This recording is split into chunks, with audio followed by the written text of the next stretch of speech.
Muy buenos días, República Dominicana. Como de costumbre, un saludo de corazón para todos los amigos y amigas que nos sintonizan los domingos a esta hora de la mañana. Gracias por preferirnos. Doctor, buenos días. Buenos días, hermano. ¿Cómo se siente? Muy bien, doctor. Muy bien. Veo que estrenamos un piloto de transporte escolar interesante. Sí, A usted y a mí que nos tocó caminar kilómetros a pie, Bueno, doctor? Bueno. Así es. Sí. Interesante. Y veo que hay un plan de inauguraciones, parece que la reelección Exacto. está en marcha y Claro. muchas expectativas en torno a FITUR Exacto. 2023 que se va a desarrollar en el centro IFEMA en Madrid, España, del 18 al 22 de este mes de enero. Interesante para el turismo Muy dominicano. interesante, sí. Bueno, nos vamos a la semana 360 y regresamos en unos segundos. ¿Qué tal, amigos? Bienvenidos a este resumen informativo Semana 360. El presidente Luis Abinader convocó a las cámaras que integran el Congreso Nacional a sesionar en una legislatura extraordinaria hasta el próximo 15 de febrero, a fin de que se conozca y se decidan proyectos legislativos importantes que no fueron aprobados en la legislatura ordinaria que terminó este jueves. La decisión está contenida en el decreto 323 fechado el jueves 12 de enero del año 2023. El Consejo Nacional de la Empresa Privada reconoció al presidente Luis Abinader por sus múltiples acciones orientadas al desarrollo sostenible del país. El reconocimiento fue entregado al jefe de Estado por el nuevo presidente del CONEP, Celso Juan Marrancini, y el saliente presidente de esta entidad, Pedro Brache. El mandatario afirmó al ser reconocido que se siente más comprometido con el país y con el sector privado. La Dirección General de Impuestos Internos advirtió que no habrá prórroga para la renovación de Marbete, por lo que luego del plazo establecido que vence el 31 de este mes de enero, las personas tendrán que pagar un recargo de 2,000 pesos. El periodo para la renovación de Marbetes correspondiente al periodo 2022-2023 se inició el 18 de octubre del pasado 2022 y vence el 31 de enero del año 2023. El presidente de la República, Luis Abinader, anunció que en febrero de este año se iniciará la construcción de los primeros 2 hoteles del proyecto de desarrollo turístico en Pedernales. El 4 de febrero damos el primer Picasso para la construcción de 2 hoteles en Pedernales, dijo el mandatario al encabezar la presentación de los resultados obtenidos por el sector turístico en la República Dominicana durante el año 2022. La República Dominicana, a través de la Junta de Aviación Civil, busca apoyar las líneas aéreas nacionales en la nueva edición de la Feria Internacional del Turismo, FITUR 2023, punto de encuentro de los mercados receptivos y emisores de viajeros de Iberoamérica, que se realizará del 18 al 21 de enero en Madrid, España, con el objetivo de seguir fortaleciendo la conectividad aérea del país y consolidar las operaciones de las aerolíneas dominicanas. Y en el ámbito internacional, ante la reciente confirmación de la presencia de casos de influencia aviar altamente patógena en Chile, Colombia, Ecuador, México, Perú y Venezuela, la Oficina Regional de América Latina y el Caribe de la Organización de las Naciones Unidas para la Alimentación y la Agricultura, FAO, informó que se encuentra en contacto tanto con los servicios veterinarios oficiales como con los ministerios de Agricultura, Ganadería y Medio Ambiente de los países afectados con el objetivo de brindarles apoyo técnico, logístico para enfrentar esta enfermedad. El mundo está sufriendo un número sin precedentes de brotes de cólera en países afectados por desastres climáticos y otras crisis, mientras las vacunas para prevenir esta enfermedad se han vuelto extremadamente escasas, advirtió la Organización Mundial de la Salud, OMS. En 2022, 31 países han reportado brotes más extendidos y mortales de lo normal, y la cifra supone un 50% más que en años precedentes, advirtió la OMS. Hasta aquí el resumen informativo Semana 360. Informó Joaquín Caraballo.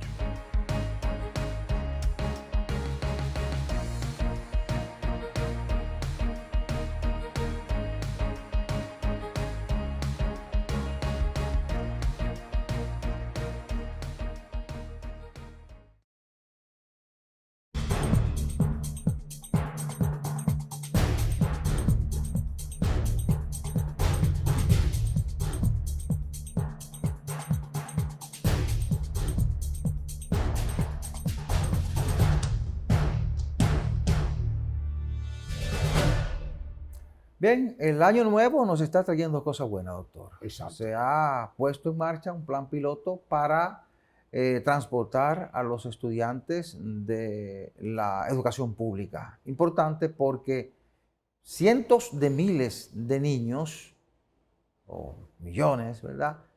Tienen que transportarse diario a pie desde su casa hacia los centros educativos. Algunos tienen que caminar hasta 4, 5, 3 kilómetros y exponerse, ¿verdad? Porque ahora no es tan seguro como antes. Claro. Entonces se ha puesto en marcha este plan piloto de movilidad estudiantil que abarca por ahora a Monte Plata, Jaina y La Victoria. Se presentó el pasado martes en un acto con el presidente de la República, que fue un acto para inaugurar primero la escuela primaria María Figueroa Adón en La Victoria, y segundo para la reapertura del año escolar, y ahí se presentó ese plan piloto. Interesante, porque eso va a tener un gran impacto en niños de familia de escasos recursos, que le va a permitir llegar desde su casa o de un punto muy cercano a su casa hasta la escuela, seguro, con un chofer que va a ser entrenado para eso. Los del plan piloto fueron entrenados, comenzó con 5 autobuses preparados por la ONSA y un personal auxiliar para que esos niños lleguen seguro hasta su escuela y retornen hasta su casa. Ese tipo de iniciativa trae varias lecturas. Sí. La principal es esta, ¿verdad? Que los padres ya van a tener ese peso menos, ¿verdad? En cuanto a los niños. Que incluso un padre no tendrá que movilizarse tanto, el mínimo. Sí. Pero hay otra cosa importante y ese es un efecto, diríamos, inmediato de la aplicación del presupuesto del 4%. Sí. Porque ahí esos gastos están incluidos ahí. Claro que sí. ¿Por qué razón? Porque ese tipo de proyecto conlleva inversión. Sí. Autobuses, ¿verdad? Esquemas, etcétera, etcétera. Pero también hay otros aspectos. Bueno, hay que comprar 700 autobuses. Se dijo Sí, que se va a hacer claro. una licitación para comprar 700 autobuses. Efectivamente. Por eso comienza con un piloto de 50 autobuses de la ONSA que fueron preparados como vehículo escolar. Claro, eso tiene, aparte de ese impacto social, hay un impacto muy importante. Y es que eso implica que eso alivia el aspecto tránsito, pero resulta que se está aplicando a nivel del interior. O sea, Sí. donde están los grandes problemas, diríamos, de movilidad, es en los centros urbanos. Sí, pero es inteligente comenzar con un plan piloto desde el interior, porque es más fácil implementarlo. Exacto. Cuando usted tenga esa experiencia, entonces llega a las grandes ciudades. Claro. No, yo lo menciono porque debe ser objetivo, aunque sea a mediano plazo, de que eso se pueda implementar, porque uno de los grandes... Y ojalá que en las grandes ciudades, doctor, escúcheme, no sea solo para los niños del sistema público, que abarque los centros privados, porque los que realmente generan los tapones son los niños de colegios, porque sus padres tienen la facilidad de comprar un vehículo, gente de clase media, media alta y alta, y entonces usted observa entre 7 y 8 de la mañana decenas de vehículos parados frente a algunos colegios. Es correcto. Y al mediodía, entonces eso provoca los tapones. Cierto. Hay otro aspecto importante y es la inauguración de una nueva escuela. Sí. Cada vez que se inaugura una nueva escuela es como si se inaugurara un hospital o un centro médico del Estado, ¿verdad? Claro. Para la gente. Por el impacto que tiene. Claro. Pero sí entiendo de que la educación está teniendo un buen repunte, porque no podemos ser mezquinos y reconocer de que las personas que están dirigiendo en este momento, estoy hablando a nivel de cúpula, ¿verdad? Sí. Están focalizados en que se mejore los resultados, ¿verdad?, de la inversión de ese dinero. He visto que el ministro ha sido reiterativo en plantear de que el gasto debe focalizarse de manera que se vean los resultados inmediatos e inmediatos. Y eso es correcto. Claro que sí. Y que se eviten gastos superfluos, como el asunto de los libros, que eso no es de ahora, eso no vamos a culpar a Juana o a su hermana, sino que ese asunto de los libros siempre ha traído un inconveniente.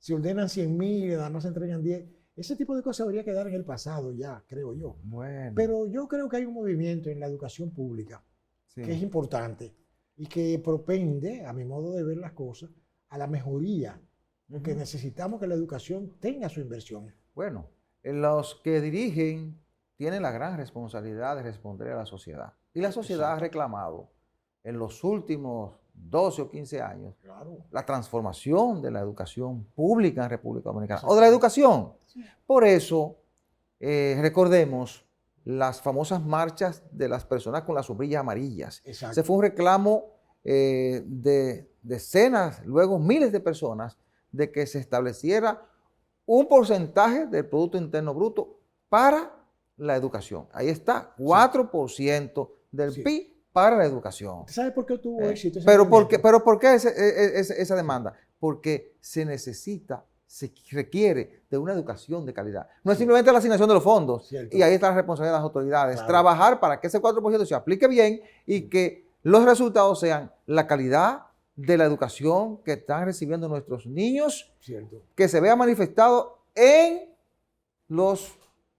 el nivel de formación de ellos. Pero ese movimiento tuvo éxito por una causa que yo veo prima facie, y es que no se politizó. Claro que sí. Y eso juntó todos los esquemas de la sociedad. Hay otros movimientos que han tenido éxito parcial porque se han contagiado, infectado del virus político, partidario ante todo, porque todo es político. Sí. Pero esas sombrillas, como yo le llamamos, amarillas, pues dio al traste con una serie de asuntos que se creía que no se podía. Sí se puede. Cuando hay voluntad colectiva y hay un objetivo común y no se contamina con intereses particulares, las cosas tienen ese nivel. Lo que pasa es que en la ejecución de ese proyecto, al lograrse ese dinero, hubo muchas desviaciones maliciosas. Sí, hay mucha gente que se aprovechó, claro. Hay mucha gente que se aprovechó para hacer negocios. No estamos haciendo acusaciones particulares, no, pero el ministro actual tuvo mucha razón cuando dijo que aquí lo que había que hacer, lo dejó entrever, era a ver en qué se aplicó ese dinero. Y llegó a decir literalmente que gran parte, si no, se tiró a zafacón.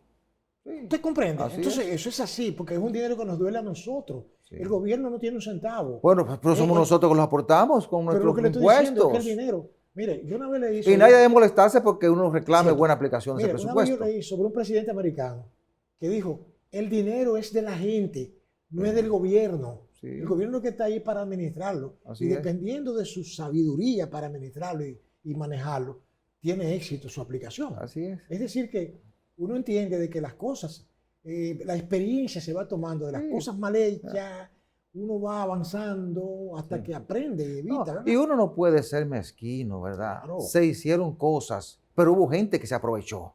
Por ejemplo, se construyeron una cantidad de escuelas que se necesitaban, doctor. Cierto. Usted puede decir lo que sea, pero aquí estábamos dando clases debajo de árboles. Las escuelas se necesitaban. Ahora, no que alguien aprovechó para sacar recursos, bueno, yo le la justicia. Eso no se puede negar. Pero también aquí se comenzó a implementar un sistema de tanda extendida, que ojalá no se deje caer y que se rellenen las horas que se necesitan con materias necesarias para la formación integral de los niños. Exacto. Entonces, esto que se está haciendo ahora, ese plan piloto para el transporte de los niños, bien, que se haga, ojalá se pueda popularizar y que se aplique para todos los estudiantes, porque eso da garantía de que van a llegar y van a retornar, y va a garantizar que los niños van a ir a las escuelas, y seguro. Pero además, doctor, que la tanda extendida se aplique de manera correcta y que se modifique el currículo, que se les reclame a los profesores las horas que tienen que dar de clase, se les reclame la calidad.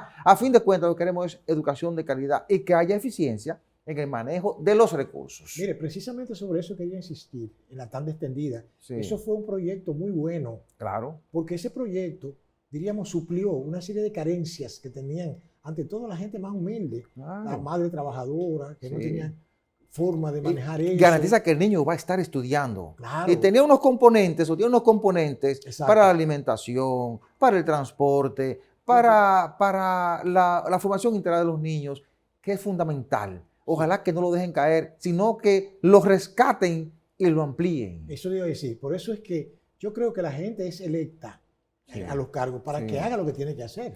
Y lo que se haga correcto, pues hay que aceptarlo. Y lo que no está correcto, porque se trate de resolver. Pero estamos de acuerdo con eso. Bueno, uno aspira a que haya una administración correcta de los fondos. Exacto. Y que haya resultado en función de lo que demanda la sociedad y lo que se ha planificado. En materia de educación, ¿qué es lo que demanda la sociedad? Buena aplicación de ese 4%, y que haya resultado positivo en función de la calidad que estamos demandando en la educación dominicana, para tener jóvenes mejor formados y que son los que van a trabajar en las instituciones, en las empresas, para mantener el motor de desarrollo de la economía dominicana o de la República Dominicana. Y los que van a dirigir este país. Claro, porque ya nosotros tenemos que entender que las generaciones van pasando, y si lo que usted siembra no es de buena calidad, entonces el fruto tampoco lo va a hacer. Sí, y yo pienso, como usted bien decía, este ministro parece que está cargado de buenas intenciones. Es un maestro. Y viene a hacer las cosas diferentes. Es un maestro. Al que ha tenido que decir la verdad se le ha dicho. Claro. Y está revisando los procesos que se estaban aplicando. Eso es correcto. Está revisando la formación de los maestros tienen que rendir cuenta, ojalá la ADP lo pueda entender y puedan desarrollar un plan de trabajo acorde con las necesidades de la educación dominicana y que los fondos puedan ser bien aplicados. ¿Qué decía esta semana el ministro de Educación? Que aquí se invierten 5.000 y 6.000 millones de pesos cada año en la elaboración de libros, pero que esos libros se pueden perfectamente editar por profesionales de diferentes áreas, buscado en las academias de la lengua, de la historia, de ciencia, en las universidades, y citabas algunas de ellas, citaba la Pucamaima, citaba la UAS, citaba la UNFU, para elaborar los libros que necesita la sociedad dominicana, y que eso puede salir del país, en lugar de 6.000 millones de pesos, en 600 millones de pesos, ahí te van a quedar cerca de 4.000 o 5.000 millones de pesos, que tú lo puedes perfectamente destinar en otras áreas para fortalecer la educación y la calidad de vida de los niños que van a las escuelas. Claro que es decir, entonces, ese tipo de cosas hay que respaldarlas. A fin de cuentas, lo que queremos es una administración pública eficiente y resultados en diferentes áreas. Específicamente ahora nos estamos refiriendo a la educación. Entonces, educación de calidad. Eso es lo que queremos. Eso es lo que demanda la sociedad dominicana. Y hacia allá es que debemos enrumbarnos. Nos vamos a la pausa y regresamos en unos segundos.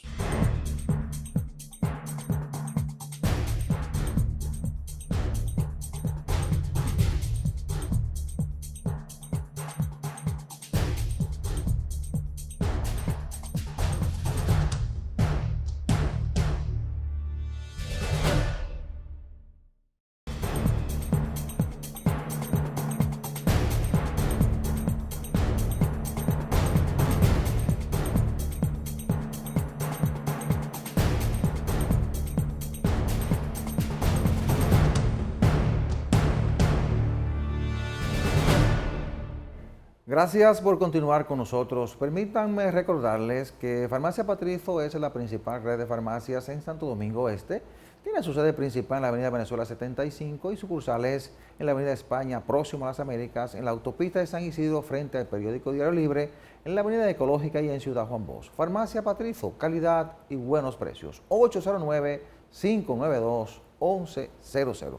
Doctor, hace poco tiempo, diríamos 2 o 3 meses, la oposición política comenzó a criticar al gobierno y llegó a decir que el presidente Luis Abinader era una guagua anunciadora por la cantidad de obras que estaba anunciando y que era una especie de hombre Picasso por la cantidad de Picasso que estaba dando.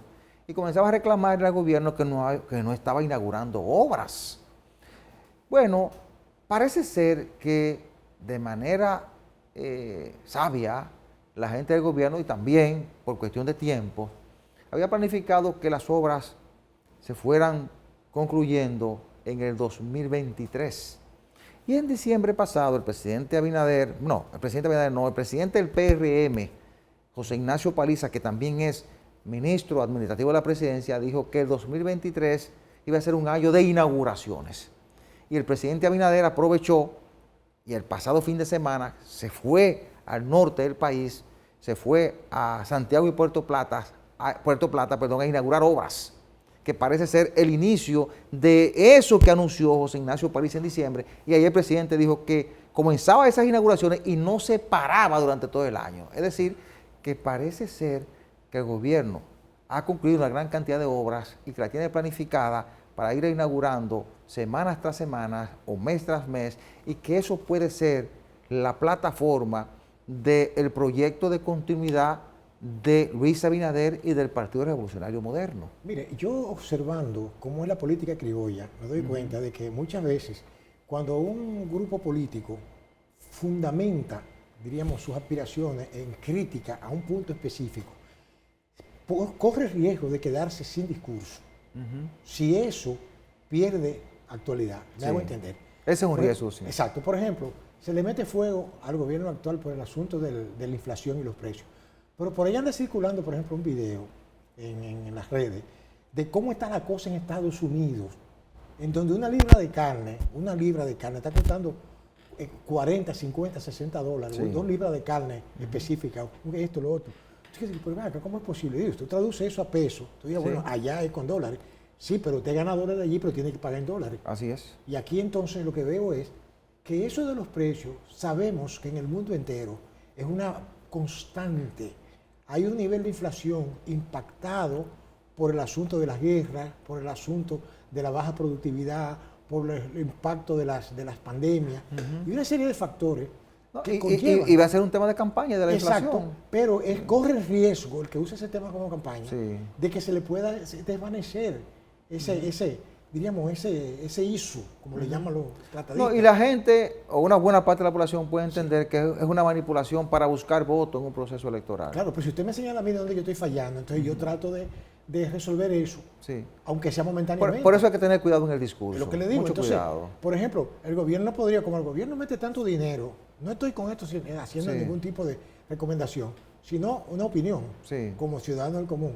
Dice, bueno, pero entonces como hay tanto dinero que se invierte en esto, aquello, apoyar lo demás allá, pues yo voy a tratar de paliar por aquí, para que las cosas lleguen a la comunidad más accesible. Bueno, de hecho, yo estuve viendo las estadísticas y situaciones que serán elementos de campaña electoral. Sí, correcto. Y analizaba la cantidad de millones que destinó el Estado Dominicano, o el gobierno dominicano, mejor dicho, a los subsidios. Destinó Exacto. 71.000 millones, Exacto. 600.000 pesos a los subsidios. De eso, 36.000 millones se destinaron a los combustibles para evitar el encarecimiento de los precios de los pasajes, de los fletes, de los productos que se traen del campo a la ciudad. Y era previendo una situación de desequilibrio en materia de precios, porque eso es peligroso para cualquier gobierno, para el país, para la paz social. No solo de que para alguien que esté buscando reelección, para la paz social. Sí, para recordarme de tiempos de estudiante, Sí. hace unos cuantos años, yo recuerdo que en economía política, por ejemplo, se nos planteaba de que hay un factor que se llama elemento multiplicador en la economía. Entonces, si por ejemplo el combustible es uno de los elementos que más influye en el nivel de precio a nivel global, porque todo se transporta con combustible. Y la energía también. Efectivamente. Entonces, exactamente. Entonces, ¿qué pasa? Que si el combustible no se le aplicara ese subsidio, podría ser que los precios que tenemos hoy, no necesariamente la gasolina, en los demás factores. No, y la propia inflación, que fue de cerca del 7%, hubiera sido mayor. ¿Usted comprende? El gobierno lo ha planteado y los analistas lo han analizado así. Entonces yo digo eso. Bueno, pero obviamente lo que entiendo es que el gobierno sabe que es una estrategia. Claro, claro. ¿Verdad? Y tratar, por ejemplo, de restarle, diríamos, actualidad a esa situación. Sí, entonces vamos a ver un presidente inaugurando muchas obras. No, claro. Por ejemplo, el fin de semana, el sábado pasado inauguró la ampliación de la carretera de autopista Joaquín Balaguer, que es el tramo entre Santiago y Navarrete. Claro. Eso lo ampliaron, eso era importante y necesario para el que transite en esa zona. Eso era un camino vecinal prácticamente. Efectivamente. Eso lo recuperaron y ese proceso de ampliación y reconstrucción lo reinauguró el presidente. Pero además inauguró hospitales, carreteras, centro de Infoté en Puerto Plata. Inauguró obras en Santiago y en Puerto Plata. Y eso es parte de una agenda que he planteado al principio de este comentario. Claro. Pero, como usted bien decía, va a tener que prestarle también mucha atención al tema de los precios. Sí. Porque, recordemos, ¿qué pasó, doctor, con Hipólito Mejía? Exacto. ¿Qué pasó en el gobierno de Hipólito Mejía? Correcto. Bueno, Hipólito Mejía le tocó gobernar con un entorno internacional terrible. Oh, sí. Mire, el atentado a las Torres Gemelas del 11 de septiembre, recordemos eso, de 2001. ¿2001 fue? Sí, 2001. 2001. Sí.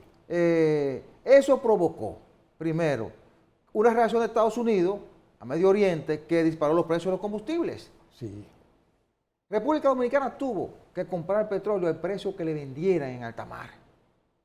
¿Por qué? Porque además de eso, que disparó los precios de los combustibles y bajó la producción en Medio Oriente, Venezuela, que nosotros teníamos un acuerdo con Venezuela, decidió no vendernos petróleos, porque a Chávez, el presidente Chávez se le ocurrió decir que desde República Dominicana le estaban conspirando, porque República Dominicana alojó aquí a Carlos Andrés Pérez, que era amigo de la gente del PRD. No había tal conspiración. No. Y hubo que comprar petróleo en alta mar a quien lo vendiera y al precio que lo vendiera. Además, eso provocó encarecimiento de precios. Claro. Pero además hubo una denuncia de un líder político que dijo que había varios bancos quebrados, que tenían problemas de liquidez, y provocó una corrida que se llevó de paro a Baninter, a Bancrédito y a otros bancos. Óyame, y no quebró a otros de los principales bancos de hoy, porque hubo una intervención rápida del gobierno, del presidente Hipólito Mejía. Sí. Entonces, el dólar se disparó y a partir de ahí vino un encarecimiento de precios que permitió que Leonel Fernández hiciera la campaña electoral con una compra. En la 17, ¿no recuerdas a Leonel Fernández en la 17 levantando un huevo? ¿Quién te subió los huevos? ¿Quién te subió el arroz? Por esa situación que se dio. Entonces, ahora Abinader tiene que cuidarse, porque ciertamente va a buscar la reelección y tiene un entorno internacional crítico, porque era su primer gobierno en medio de una pandemia. 2020, recordemos 2020, el COVID-19. Sí. Y eso provocó encarecimiento de los fletes a nivel internacional. El petróleo se disparó a 139, el barril de petróleo hoy está más o menos a 70 y pico. Pero se disparó a 139 y provocó una inflación internacional. Por suerte aquí lo logramos mantener bajo control por el nivel de subsidios que se invirtieron, cómo se manejó la economía en materia de producción agrícola, de zonas francas, el turismo, etcétera, etcétera. Y eso ha permitido que República Dominicana vaya sorteando la crisis y creció en 2022 un 5%. Claro, porque entonces ahora va a tener que enfocarse en mantener esa estabilidad, que los precios no se disparen, que el dólar se mantenga estable para que no le pase lo que pasó a Hipólito, porque si no le van a hacer una campaña con una compra como se la hicieron a Hipólito Mejía. Pero mantener una estabilidad cambiaria macroeconómica no es un asunto tan fácil. No, claro, porque es una combinación. Claro, depende de muchos factores exógenos ante todo. Claro. Pero aún así hay un factor que favorece mucho y es la estabilidad y baja de los precios del petróleo a nivel internacional. Sí. Porque están prácticamente un 40% menos. Claro. Entonces alguien dice, bueno, pero ¿por qué no se aplica a reducción de precios aquí? Ese es un elemento que va a haber que discutir. Efectivamente, porque usted dice que si es lo contrario, entonces impacta en el nivel de inflación interior. Alguna gente dice que el gobierno está recuperando el dinero que ha dado en subsidio. Pero hay un momento que van a tener que hacer un ajuste. Exacto, que hay aspectos que es difícil controlar por sola voluntad. Sí. Depende de tantos factores que uno entiende de que lo deseable sería que se tomaran las decisiones que menos afecten el interés de la gente más débil, ¿verdad? Que es el común de la gente. Porque al final de cuentas las crisis favorecen siempre a un pequeño grupo de la sociedad. Mientras afectan a la mayoría, porque alguien se beneficia de todas esas inflaciones y todos esos aumentos de precios. Claro, siempre hay un sector que saca su provecho. Sí, pero esos son elementos a tomar en cuenta por parte de la gente que maneja, no solamente el gobierno actual, cualquier gobierno que esté ahí, tiene que entender que tiene que focalizar políticas de hacer frente a esa situación. Sí. Ya este es un momento en que, y por eso yo creo que el gobierno lo ha hecho, en que el gobierno va a tener que comenzar a darle señales a la población de que ha hecho cosas. Exactamente. Va a tener que comenzar a dar respuesta en materia de construcciones de obras, por eso ha comenzado a inaugurar. Porque la oposición lo ha estado atacando en esa dirección. Pero eso fue planificado para que suceda así. Claro que hay sí. muchas obras que van a ser concluidas. Claro que sí. Va a tener que comenzar a dar respuesta en materia de educación. No que te lo solucione, porque hay problemas que tú no lo puedes solucionar en 4 años. Claro. Pero por lo menos que la gente vea que va en una dirección correcta y que en un tiempo X, sea a mediano o largo plazo, tú vas a ver resultados positivos. Es decir, la gente tiene que ver esas señales en la salud, en la educación, en la seguridad ciudadana y mantener esos precios estables. Exacto. Por eso yo siempre le compro el discurso a usted. Aquí hay que producir más. Sí, claro, eso es. Por ejemplo, esta semana hicieron un encuentro con los productores de huevos que protestaron porque se suspendió las exportaciones hacia Haití, las exportaciones de huevos hacia Haití para mantener el equilibrio de precios en República Dominicana.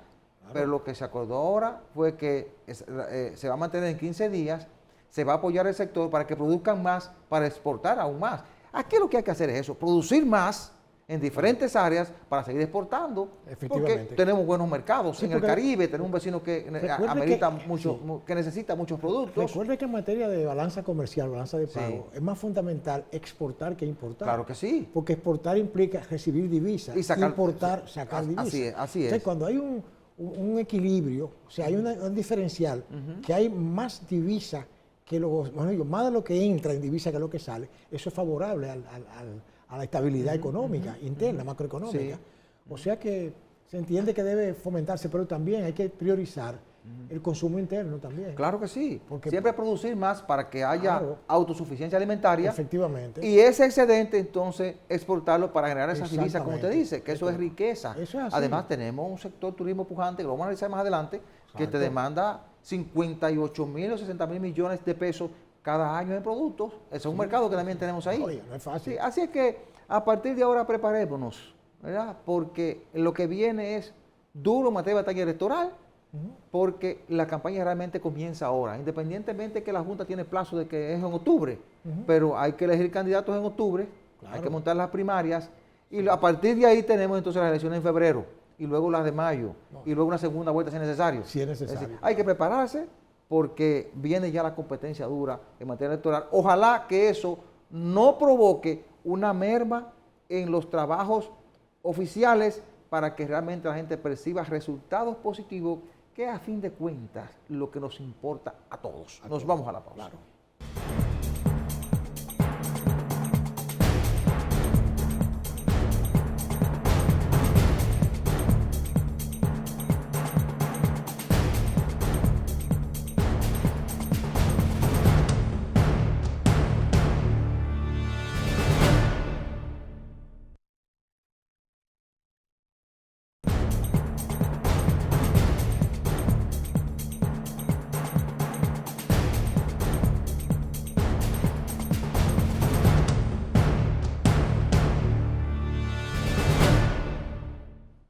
La economía de todo país se compone de varios rubros, unos más importantes que otros, pero todos en conjunto son los que hablan de estabilidad y crecimiento.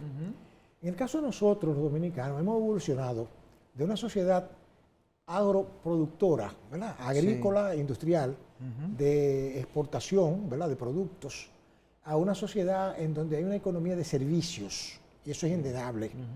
Claro, por el esquema mundial ahora que estamos viviendo. Y precisamente los gobiernos que tomaron medidas sobre ciertos aspectos se están viendo los frutos hoy, que fue el caso de que en los años 70 se fomentó el incremento del turismo como parte del fundamento de los rubros de la economía dominicana. Al principio la gente ni siquiera creía en eso. Claro. Y lo veía hasta con burla. Recuerdo yo que el primer secretario, hoy es ministro, pero el primer secretario fue don Ángel Miolán, que era del PRD. Y se burlaban de él. Y los turistas, ¿dónde están? En la mente de Miolán. Sin embargo, fíjense cómo son, haciendo un tributo a ese señor que dio en el clavo. Pero quien dio en el clavo también fue quien creó eso, que fue Balaguer, que hizo que aquí somos mezquinos a veces para reconocer ciertas cosas. Entre las cosas negativas que hay y las positivas, hay que atacar las positivas.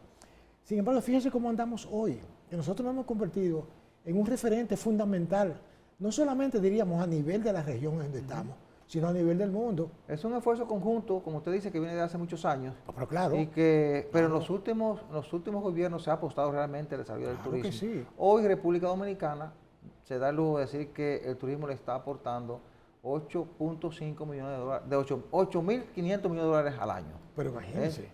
Alrededor del 15% del Producto Interno Bruto. Eso significa que eso es fundamental. Claro. Exacto. Y además genera 570.000 empleos directos, una gran derrama económica e inversiones alrededor de 1.000 o 1.200 millones de dólares anual. Eso es un sector a tomar en cuenta, y además de eso es un mercado de casi 60.000 millones de pesos para los productores nacionales. Lo que implica que ese rubro debe ser cuidado. Así es. Con medidas ante todo por seguridad interna, de todo tipo, seguridad jurídica, seguridad social. Así es. ¿Verdad? La delincuencia atenta. Claro, siempre va a haber delincuencia. Diversificar la oferta. Efectivamente. Sí. Ahora hay una gran campaña del Ministerio de Turismo promoviendo el turismo interno, porque además de que estamos recibiendo muchos turistas internacionales, bueno, este año fue un año récord, con 7,2 millones de turistas. Es decir, una cifra impensable para estos tiempos, pero además casi 1.500.000 cruceristas. Pero déjeme decirle algo. Eso provoca una gran derrama económica en el país. Algo importante y es que eso también da que el turismo dominicano es mucho más atractivo que los otros, no solamente por lo que podemos ofertar, sino por su accesibilidad a nivel de costo. Hay países cercanos que es carísimo el turismo, carísimo. Bueno, usted puede hacer un viaje de 3 o 4 días a República Dominicana con pocos dólares, quizás con la mitad que usted tiene que invertir yéndose a otros destinos. Los famosos paquetes y la cosa. Claro, no, es todo incluido. Eso es hasta un invento de aquí, me parece. Y además, el que decide venir y alojarse en un Airbnb o de manera particular, tiene diferentes opciones. Puede ir a las playas, puede ir a disfrutar de turismo de montaña, el turismo cultural. Esta es la ciudad primada de América. Está para todos los bolsillos. Claro. Porque antes, déjeme aclararle esto, se evolucionó en el concepto de que se pensaba que los turistas eran gente rica. No. La mayoría de esos turistas son personas que hacen sus ahorros. Claro. Para entonces darse un relax. Trabajan el año entero, claro. van tirando $50 cada mes ahí al lado, o $100 o 200. Entonces andan buscando la mejor oferta. Claro. Su dinerito le cuadre. Y este es un país que le da opciones muy, muy ventajosas al turista. Entonces nosotros, tomando en cuenta el boom del turismo que tenemos, la estrategia que se ha desarrollado de la promoción internacional en diferentes mercados emisores y esas ferias internacionales, bueno, a partir de hoy domingo comienzan a salir las delegaciones hacia España, donde se va a desarrollar FITUR, es decir, que es la Feria Internacional de Turismo de Madrid, España, que se va a desarrollar del 18 al 22 o 23 de enero, y es la gran feria de Iberoamérica y una oportunidad de negocios para los países como República Dominicana, que tienen una gran dependencia del turismo, porque eso permite ahora establecer contacto con los turoperadores, con los inversionistas, con los agentes de viajes, con las empresas de aerolíneas, para vender los paquetes que son los que van a llenar los hoteles, y para vender las bonanzas de un país para las inversiones, es decir, para la gente que está buscando dónde invertir sus capitales y decir, mire, en República Dominicana voy a invertir en Miche, voy a invertir en Pedernales, voy a construir un hotel en Puerto Plata, o en Pedernales, o en Punta Cana. Es decir, a eso se va a esas ferias. Y eso es lo que nos va a permitir a nosotros, entonces, seguir estableciendo récords en materia de llegada de turistas, que nos permite decir que solo nos supera México en América Latina en materia de llegada de turistas. Es decir, somos líderes en el Caribe. Y en América Latina solo México nos supera. Oiga, México, que es una confederación de estados. Claro. Pero no olvide también de que el turismo nuestro ha sobrevivido a una serie de amenazas. Recuérdese, por ejemplo, en el caso de la pandemia, que se pensaba que se iba a ir a cero y no fue así. Claro que no fue lo mismo que habíamos recibido el año anterior a la pandemia. Pero se fue recuperando a tal modo que todavía no estaba totalmente erradicado el virus, y la gente venía. En el 21 comenzamos esa recuperación, en el 22 nos recuperamos y superamos al 19 con 7,2 millones de turistas. Lo que demuestra que está probado que ese rubro es esencial para la economía dominicana. Y hay que seguir diversificándolo y explorando nuevos mercados. Por ejemplo, cuando estalló la guerra entre Rusia y Ucrania, ¿qué hicieron las autoridades dominicanas? Bueno, se fueron a fortalecer otros mercados. Se fueron a buscar turistas en América Latina, se fueron a buscar turistas en Canadá, en Estados Unidos. Esos países, por ejemplo, como Canadá y Estados Unidos, que ahora el frío lo está atacando, esa gente que ahorra durante el año para disfrutar de las vacaciones, dice, me voy al Caribe, voy a República Dominicana, que me ofrece seguridad, buenos hoteles, buenos precios, y pasa que unas vacaciones, mientras el frío se va en esos países. Eso ocurre también en Europa. Entonces, esos turistas que dejaron de llegar de Ucrania y Rusia se compensaron con los que llegaron de Canadá, o los que llegaron de Colombia, que ahora es, si no me equivoco, el tercer país emisor hacia República Dominicana. Sí, correcto. Creo que después de Estados Unidos, creo que Colombia. Después de Estados Unidos, América del Norte, y creo que España, creo que está Colombia, si no me equivoco. Es decir, explorar nuevos mercados, hacer nuevas ofertas turísticas. Tenemos un país que tiene muchas cosas que ofertar. El turista que quiere venir aquí a hacer turismo en sol y playa, tiene los hoteles todo incluido, o puede venir a un Airbnb. El que quiere venir a hacer turismo de compra, puede venir a Santo Domingo y Santiago, que son dos grandes ciudades donde usted puede ir a hacer turismo de compra, o turismo de convenciones, O si quiere hacer turismo histórico, por ejemplo, bueno, de Santo salud, Domingo, de salud también. o de salud, que se está desarrollando bastante, Claro, ¿verdad? sí. Está viendo mucha gente hacer turismo de salud en República Claro, Dominicana. claro. Es decir, el turismo ofrece una gran oportunidad para la gente que quiere hacer turismo en República Dominicana. Correcto. Entonces, decía, turismo de sol y playa, turismo cultural, turismo de reuniones, el ecoturismo. Tenemos ahí Jarabacoa, Constanza, la zona de Barahona, Cierto. de Monteplata. Tenemos múltiples atractivos para seguirlos vendiendo en el exterior. Y nuestro país tiene múltiples climas también. Porque en la zona, por ejemplo, del norte, Ajá. tenemos una climática diferente a la del sur. Sí, cuando nos estamos del quemando aquí en la capital o en Azua, Sí, bueno, en Constanza está cayendo el están calcio. abrigados. Claro. Sí, así. Una bendición. Este es un país especial. Claro, claro. Bueno, ahora comienza el día 15 la temporada de ballenas, ¿verdad? Los turistas pueden venir a observar las ballenas que vienen ahí a la zona de Samaná. Es Exacto. decir, hay un gran potencial, hay una gran oportunidad para República Dominicana. Vamos a seguir explotando con buenas ofertas, un buen clima de inversiones, seguridad ciudadana en República Dominicana y una buena promoción internacional. Perfecto. Nos vamos a la pausa, regresamos en unos segundos.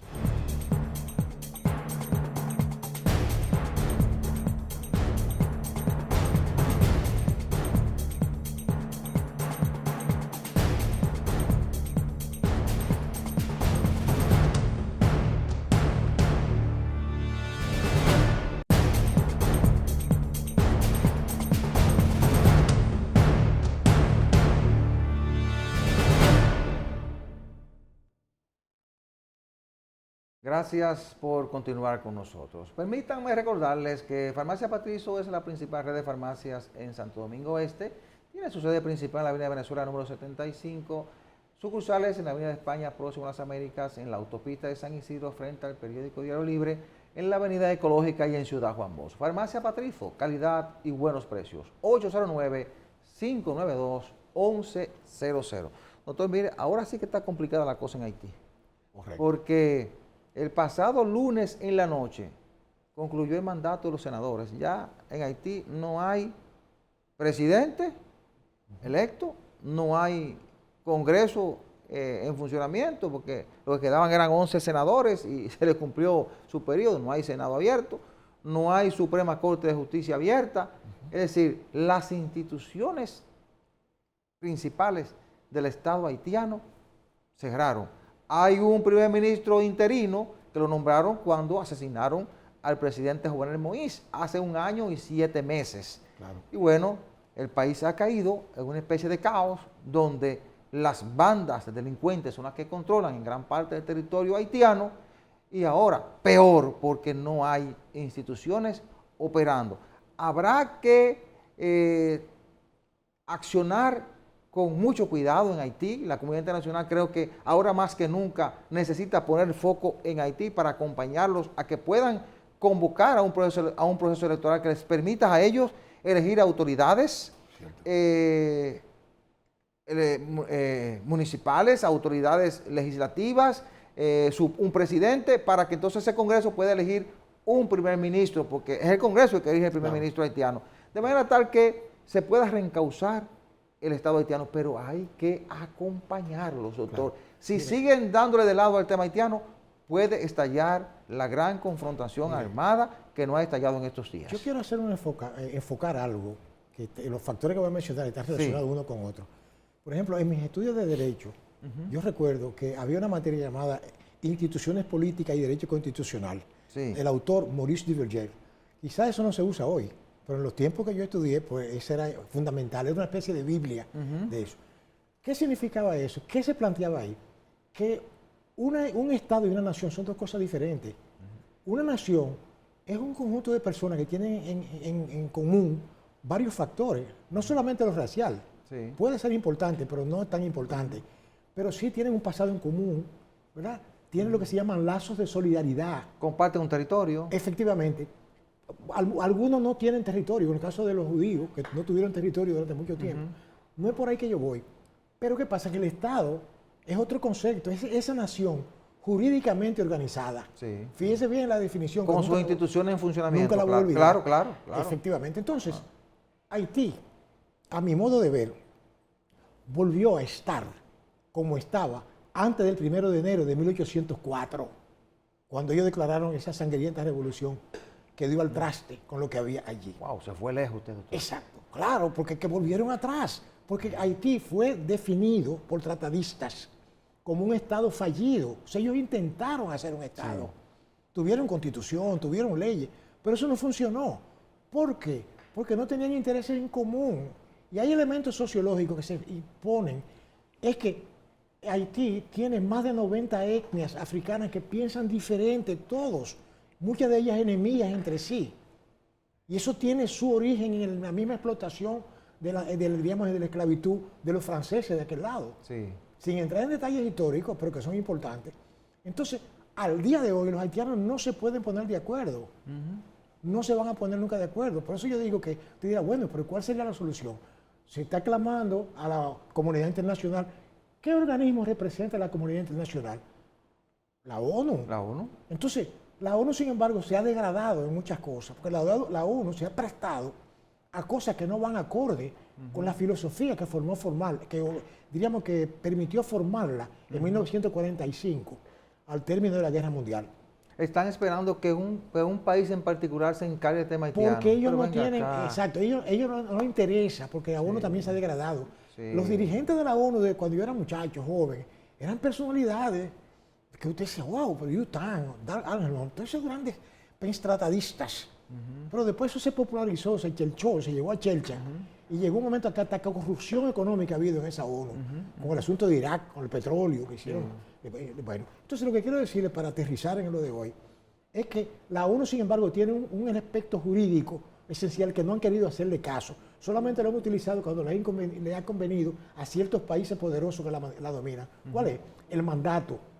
Cuando un país se degrada, que no tiene instituciones, la ONU tiene calidad para hacerse cargo de ese país. Bueno, ahora mismo no tiene instituciones. Exacto. Entonces, al hacer eso, tenía que haberla. Lo que pasa es que por eso la ONU cuenta con una fuerza militar compuesta por militares de todos esos países y también el sustento económico. Sí. Ah, no, pero no le conviene. Fíjese como uno dice que no, que el otro se encargue, porque nadie está haciendo uso, o sea, diríamos, aplicando su responsabilidad. Claro. Pero Haití no va a salir, no es cuestión de pesimismo, es objetividad, realismo. Y lo que vamos a llevar la carga pesada seremos nosotros, como siempre. Bueno, así que no hay solución por ahora. Pero independientemente de todo eso, Haití en estos momentos necesita la intervención de la ONU. Pero claro, por lo que le dije, con el mandato. Se necesita iniciar un proceso de acompañamiento a lo poco que queda, que es el primer ministro Ariel Henry. Pero Messi, perdone, quiero ir en ese punto ahí. Sí. Eso que usted dice, estoy de acuerdo conmigo 100%, claro. Pero la ONU tiene que asumir su responsabilidad. Claro. Porque es inviable, entonces tienen ellos que hacerse cargo. ¿Qué ha pasado? El primer ministro Ariel Henry ha dicho que va a conformar una comisión de notables para convocar a un proceso electoral, pero necesita ser acompañado. Pues con la situación de inestabilidad social que hay ahí, inestabilidad política, social y económica, él no puede montar ese proceso electoral. Entonces se necesita que la ONU los acompañe para ellos, entonces, buscar acuerdos, los acuerdos necesarios, porque hay que pactar, doctor. Los acuerdos necesarios para crear las condiciones, entonces, que permita elegir las autoridades. Pero para eso hay que enfrentar esas bandas, hay que pactar con los sectores de poder. Pero la única, siempre he planteado eso aquí. Sí, pactar con los sectores de poder y crear las condiciones. He planteado eso aquí siempre. No olvidemos que una realidad es lo que está en un papel y otra es la práctica. Claro. El poder real lo tienen esas bandas allí en Haití. Entonces, hay que sentarse a hablar con esa gente. Bueno, eso es lo que yo siempre he dicho. O enfrentarlo o sentarse a hablar con ellos. Si apareciera la magia de alguien que pudiera ponerlo, que debería ser un problema, una solución de los haitianos, que yo siempre he dicho que los haitianos... Pero es que ya no pueden, es que ya no pueden, es que no tienen árbitro, doctor, no tienen árbitro. No hay. No hay una autoridad ahora que pueda asumir el proceso. Hay un grupo llamado el Grupo de Montana, que reúne a los intelectuales, representantes de sectores, pero no han podido ponerse de acuerdo últimamente para decir, por aquí es que nos vamos. Este es el plan que hemos estructurado como élite de Haití para avanzar por aquí en un proceso a 5, 6, 10 años, acompañado por la comunidad internacional. Claro que eso sí. no se ha logrado. Haití también se fue al suelo, el sistema de partido, la sociedad civil. Todo se fue a pique. Entonces quiere decir que la solución, la ONU tiene la responsabilidad, porque es un organismo internacional, que diríamos que ahí todos convergen como un abanico, ¿verdad? Bueno, ojalá la ONU nos sorprenda en los próximos días, porque tienen una situación que se va a complicar. Se va a complicar en Haití. No solamente intervención militar, mira lo que pasó con este que mandaron allí, que fue un desastre. Sí. Ojalá que lo piensen bien. Y es así. Pero de verdad que sí, que tienen que buscarle una salida rápida a eso. Bueno, doctor, la semana que inicia va a estar muy centrada en los debates sobre la ley de fideicomiso público, que fue aprobada esta semana en primera lectura en la Cámara de Diputados, pero con una división extraordinaria de los congresistas, ¿verdad? Eso se va a seguir debatiendo, la oposición lo rechaza, dice que viola la Constitución, reclama cambios y que sea un instrumento realmente para la transparencia y que garantice, ¿verdad?, los bienes del Estado. Eso es lo que está reclamando la oposición. Otro tema que estará dominando la agenda nacional es la modificación de la ley electoral. Definitivamente se quedó en esta legislatura. Ahora vamos a esperar que el Poder Ejecutivo convoque la extensión de la legislatura para que se puede conocer ahora en febrero, entre lo que queda de enero y febrero, para entonces sacar una ley, la mejor ley para el país, ¿verdad? Que eso es lo que se quiere. Así es. Bien, señores, hemos llegado al final del programa. Muchísimas gracias por la atención prestada. La cordial invitación para el próximo domingo a la misma hora y por este canal. Buena suerte, buenos días.